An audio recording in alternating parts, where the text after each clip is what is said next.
Hey, everybody. I need notes. I'm one of those people that needs notes. My name is Tia Diaz-Balart, and I have the honor and joy, as Markinson said, of doing the dream job, right? I am the executive director for Youth for Christ Miami and Fort Lauderdale, these two great counties. Now, before I launch into the topic today, I want to just spend a second to thank some very important people today. First, I want to thank our wonderful servers who are working so hard to give us this special time together. We're so grateful for them. Next, I want to thank the people who rarely get to join us at these special celebrations. As my husband Mario always points out, we're so grateful for them because they are out there day in and day out, keeping our community and our country safe. I want to say thank God for and God bless our men and women in uniform, our police officers, our firefighters, our military. I also want to take a second to recognize some honored guests that we have here today who are so special. We're so grateful that they are here to share this day with us. One of my heroes, somebody who I've admired since I first saw her speak in the 1990s, Congresswoman Ileana Ros-Lehtinen. And her husband, who was an American hero and just an amazing man, Dexter Lehtinen. I also want to thank, I have my family here. Mario could not make it. He's at home, unfortunately. So we'll keep him in our prayers. It's just been a busy week. But my whole family, my brother-in-law, Congressman Lincoln Diaz-Balart, and his amazing wife, Christina, their son, Danny Diaz-Balart, my other brother-in-law, Rafael Diaz-Balart, and his wife, beautiful wife, Elba. And I'm also so honored that we have with us our former lieutenant governor, who was a tremendous, brilliant, passionate person. We're so grateful for him. Former Lieutenant Governor Carlos Lopez Cantera and his beautiful, brilliant wife, Renee. We're so grateful. Now, not to, insult anybody else, but I do want to thank a group of people who I think are the actual real VIPs today, right? And I think you'll agree, just hang on with me. These are the people who every single day so beautifully and so faithfully pour into our youth. They lift them up. They share God's love with them. And they are creating miracles all the time. And I have the honor of serving alongside them every day. If you are a team member, if you're a volunteer, if you're a board member, can you stand up? We love you. We thank you. God bless you.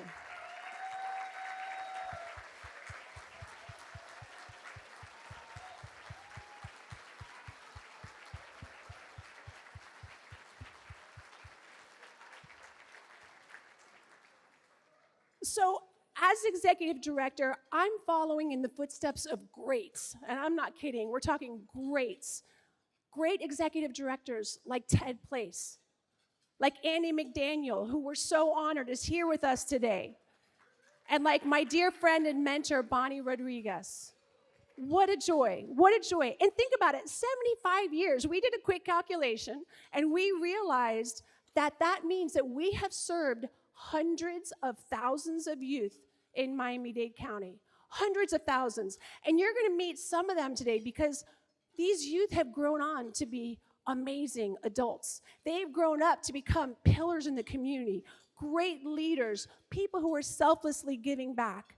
What a legacy these 75 years have brought, and we're so overjoyed. Now, we're also very happy and very excited that we have a lot of new people here today. People who this could be your first time coming to a Youth for Christ event, and you may not know us well. So I have a message for you, because what I've found is that as I'm out there in the community and introducing them to Youth for Christ and sharing what we're doing, the first thing that happens is that they stereotype us. And they will automatically think, oh, Youth for Christ, you must be a group for Christian kids and youth groups of churches. Well, that's pretty much the exact opposite of what we do. We are there for every kid. We're there for kids who are 11 to 19 years old, and I don't need to tell you, look back over what a difficult time that was in our own lives, right? Those are difficult years. But we specifically reach out to kids who are the least likely to know Christ. The kids that we serve are more likely to be atheists, agnostics, Buddhists, Muslim, Jews, whatever they are, we're there for them. We're there just to love them unconditionally. But our heart is very specifically for youth in underserved communities, kids who have external challenges in their lives, communities that might be facing poverty, broken homes, a lot of violence, gang violence, gun violence. Those are our kids. We don't care what their gender is, what their race is, what their nationality is. We're there for them in whatever situation life might have for them. There's one thing universally I have to tell you about our kids. Our kids are brilliant. They are talented. They are strong. They are amazing. Many of them are hurting.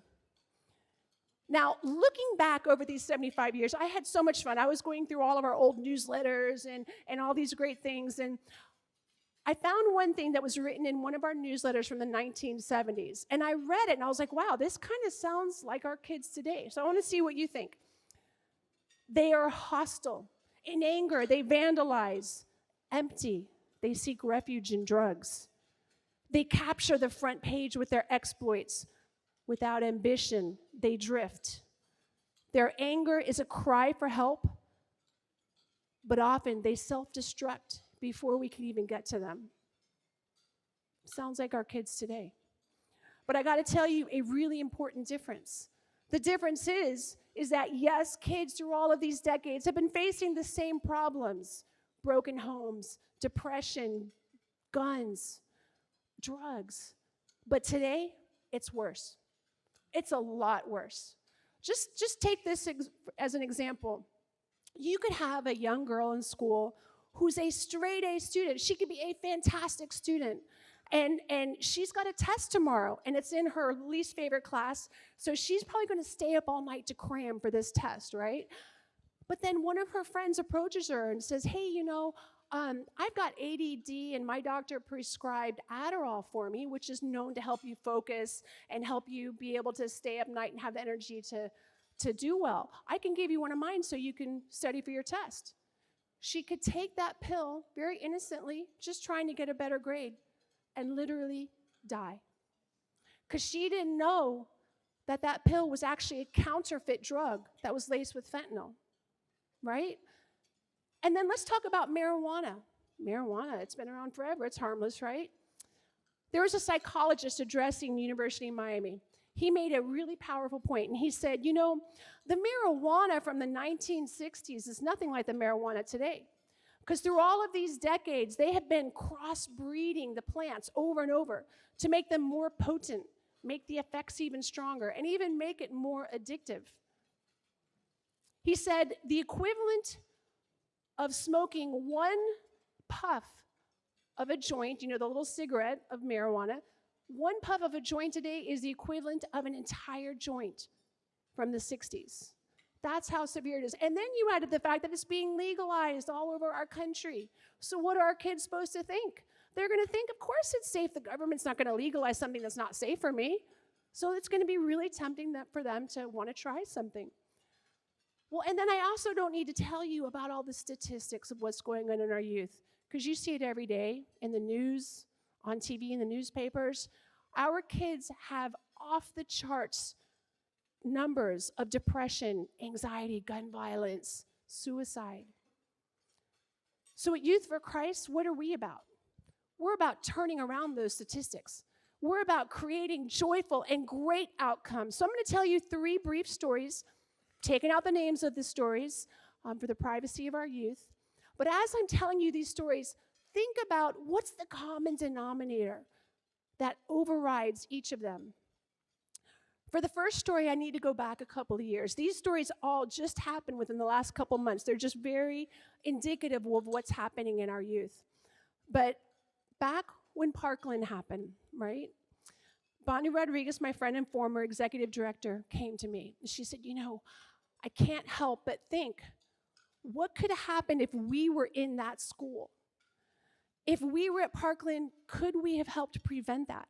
Because in our clubs, in campus life, and all the clubs that we do, we deliberately reach out for the kids who are the loners, who are those who are alienated, the ones who just feel like they don't fit in, and we bring them in. We let them know how treasured they are and important they are. And we let them know that they are priceless. And so that concept that she had, we all immediately went into action, like, okay, we need to get into as many schools as we can get to. We need to reach every kid that we possibly can. So a couple of months ago, one of my team members alerted me, and he said that there was a young girl in a middle school. Middle schoolers, remember, 11, 12, 13. A young girl who had let him know that one of her classmates had said that he had a gun at home and that he was going to bring the gun to school and use it on the classmates, but not to worry because he wasn't going to hurt her because he liked her. Praise Jesus that our team member immediately went into action, worked with the school, got help for this young boy. We don't think that he had the means to actually do it, but whenever a youth or anybody makes a comment like that, you have to take it seriously, right? The next story is of a young girl.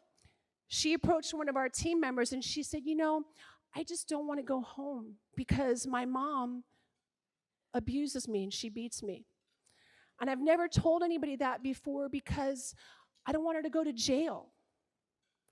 Our team member was able to coordinate help for her and her mom, keep the family together, and protect this young girl. This last story is of a senior boy who was in such despair that in 1 week he tried to take his own life multiple times. And in his mind, he failed. The next week, he wanted to get it right. But we know it's God pulled on his heart and brought him to one of our missionaries, our team members. And he shared with him his pain. Our team member went into action. This missionary just showered him with God's unconditional love. Let him know that he is loved, that God has a great purpose for his life that's just for him, to hang on there. He was able to get him work to make sure he had professional help the family, and today that boy is doing really well, right? I mean, God is so good. So what's the common denominator? What's the overriding common denominator? It's that our youth felt safe and comfortable enough to come to our missionaries, the people you're sitting with today, to come to them when they didn't want to go to anyone else in their lives. I just thank God for that, right? Thank God for that. Because kids come to club just so they don't have to go to an abusive home. Kids come to club to be a part of something, to be heard, to be seen, to listen. This is what we rejoice over, all of these transitions, because it is so wonderful to see how God opens up the hearts, souls, and minds of these beautiful kids. It is amazing to see their lives turn from pain to peace, from fear to hope. And you know what? These youth deserve everything we have to give to them, right? Everything. They deserve it all. Man. But I got to tell you something interesting, kind of frustrating. So, we're a nonprofit. So everything we do, all of this that you're seeing, all of the youth that we can reach is thanks to wonderful, generous people like you. We have to raise money and do all of this, and it takes money. So in order for us to grow and get into more schools and serve more youth in the detention centers, all of this, we need to reach more people, and hopefully they'll come on board and be excited and support us. So I'll go out there in the community, and whether it is a person that I'm reaching to, a company to sponsor us for our camp or one of our initiatives, or maybe it's a foundation or a person, and they say, hey, we're Youth for Christ. And they stop me right there like, oh, well, just, I'm sorry, but we don't support religious organizations, and you've got Christ in your name. We're not gonna support any religious organization. And I'm like, well, hang on, don't you want to help youth have a safe place to talk, share their anxieties, and get the skills to cope with and overcome them? And they're like, oh yeah, that's really important. I care about that. I want to do that. Great.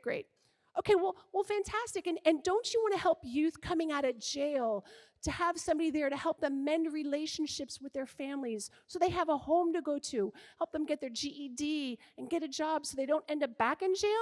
Like, oh, yeah, that's great. I really care about that. That's near and dear to my heart. Absolutely. Okay, well, fantastic. Well, and don't you want to have a great place for kids to get off the street, to be able to have positive role models and make healthy friendships? Oh, yeah, definitely. That is how we're going to lift up the next generation. Fantastic, because that's what we do. That's exactly what we do. So can't you support us?